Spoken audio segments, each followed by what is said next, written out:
నమస్తే, welcome to Bob's cooking diary. మనం బ్రెడ్ని బేక్ చేసుకోవాలంటే బ్రెడ్ మౌల్డ్ కానీ బ్రెడ్ టిన్స్ కానీ కావాలి కదండి. అవేమీ లేనప్పుడు మనం ఇంట్లోనే బ్రెడ్ టిన్ ఎలా తయారు చేసుకోవచ్చో ఈ వీడియోలో నేను చూపిస్తాను. ముందుగా 3 A4 సైజ్ షీట్ పేపర్స్ తీసుకున్నాను.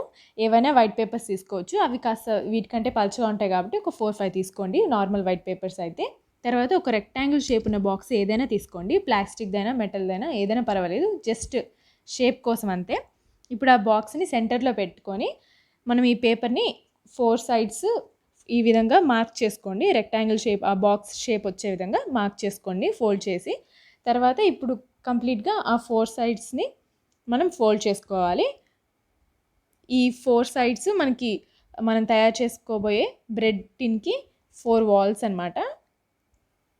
నీట్గా 4 సైడ్స్ ఫోల్డ్ చేసుకున్న తర్వాత ఇప్పుడు సిజర్ తీసుకొని మనం వీటిల్ని కట్ చేసుకోవాలి. ఈ పేపర్స్ని ఈ వీడియోలో చూపిస్తున్న విధంగా కట్ చేసుకోండి. జస్ట్ ఆ కార్నర్ మనకి ఫోల్డ్ చేసుకోవడానికి ఈజీగా ఉండడానికి.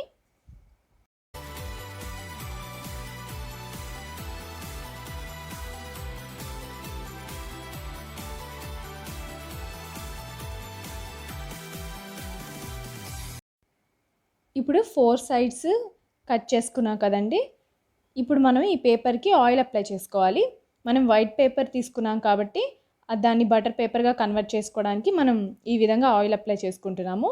మీ దగ్గర బటర్ పేపర్ కానీ పార్చ్మెంట్ పేపర్ కానీ ఉంటే డైరెక్ట్గా యూజ్ చేయొచ్చు, ఆయిల్ అప్లై చేయాల్సిన అవసరం లేదు. తర్వాత ఈ బాక్స్కి కూడా ఆయిల్ అప్లై చేసుకోవాలి. ఎందుకంటే మనం ఈ కట్ చేసుకున్న పేపర్ని ఈ బాక్స్లో పెడుతున్నాము. ఎందుకంటే మనకి పిండి మనం ఈ పేపర్లో వేసినప్పుడు సపోర్ట్ ఉండదు కదా, నీట్గా సపోర్ట్ ఉండడానికి, షేప్ బాగా రావడానికి మనం బాక్స్లో పెడతాం పిండిని. ఈ విధంగా వీడియోలో చూపిస్తున్నట్టు ఫోల్డ్ చేసుకొని బాక్స్లో ఫిట్ అయ్యే విధంగా అడ్జస్ట్ చేసి పెట్టుకోండి.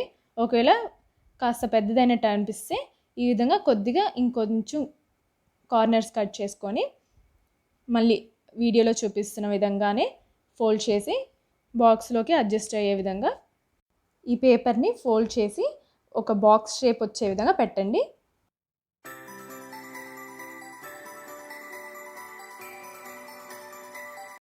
ఈ విధంగా బాక్స్లో పెట్టుకున్న తర్వాత మనం సైడ్స్ కార్నర్స్ అంతా నీట్గా అడ్జస్ట్ చేయండి. ఇప్పుడు మనం ఈ పేపర్ని ఫోల్డ్ చేసాం కదా, అది సెక్యూర్ చేయడానికి ఈ విధంగా పిన్స్ వేసుకోండి స్టేప్లర్తో. ఇటు సైడ్ కూడా అదే విధంగా ఆ లేయర్స్ అన్నీ పట్టుకొని మనం పిన్ చేసుకోవాలి. ఇప్పుడు మనకి డిఐవై పేపర్ బ్రెడ్ టిన్ రెడీ అయిపోయింది. ఇందులో మనం బ్రెడ్ డోని వేసుకుందాము.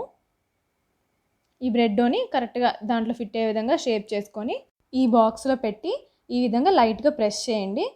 ఇప్పుడు దీన్ని మనం 1 to 2 hours రైజ్ అవ్వడానికి కవర్ చేసి పెడదాము.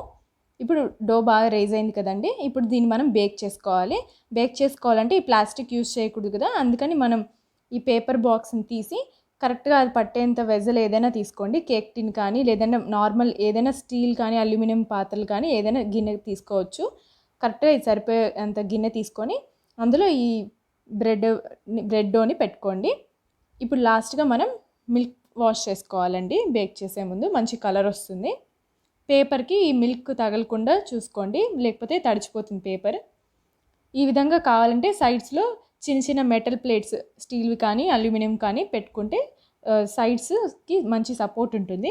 25 minutes తర్వాత తీసి చూస్తే మనకి బ్రెడ్ ఆల్మోస్ట్ బేక్ అయిపోయి ఉంటుంది కదా. ఇప్పుడు దీనికి సపోర్ట్ అవసరం లేదు కాబట్టి ఆ ప్లేట్స్ తీసేసి కాస్త మిల్క్ వాష్ చేసుకుంటే ఇంకో 5-10 minutes పెట్టుకుంటే మంచి కలర్ వస్తుంది. మన బ్రెడ్ బేక్ అయిపోయింది కదా.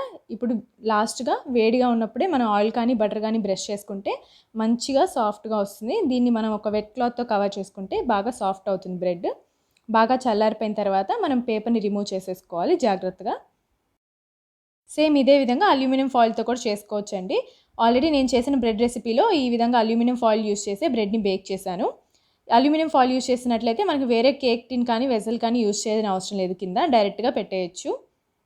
నేను ఆల్రెడీ బ్రెడ్ రెసిపీ వీడియో చేశాను, ఒకవేళ చూడకపోతే లింక్ డిస్క్రిప్షన్లో ఇస్తాను, చూడండి.